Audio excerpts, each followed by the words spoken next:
los últimos días. Banco de Medusas, el día empezaba muy bien, no actúa, Escola Valenciana, i según esta informació, València ha fet que la ubicació d'Allora amb la Benguera Sí, la Gosa Sorda no actúa, Escola Valenciana ha decidido retirar su stand. Esta es la edición número 22 del Rototom y será recordada seguramente por su polémica. Pues de momento, un banco de medusas. El día empezaba muy bien, un día auténtico de playa, bandera verde, pero la Cruz Roja lo que ha hecho es inspeccionar la zona de baño. Sí, según esta información, anoche se dio orden de desconectar esas alarmas para que a primera hora de la mañana, porque ha hecho calor, se ha consumido más agua y porque la población en verano aquí se triplica. La solución del ayuntamiento pues pasa por utilizar pozos como este. Aquí lo que se ha hecho es sustituir la vieja. El pla també preveu augmentar un 25% les actuals aportacions d'aigua que es fan des del Xúquer fins a la ciutat de València. La posada en funcionament d'una línia directa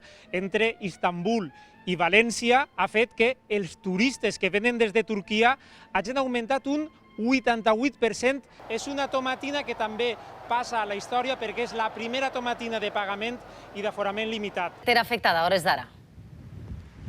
Sí, hi ha una carretera, és la carretera comarcal CB 590, que uneix la població d'Allora amb la d'Énguera. Està, com veuen, nevada, així parcialment, però serra amunt la cosa es complica. Estem en el quilòmetre 10 i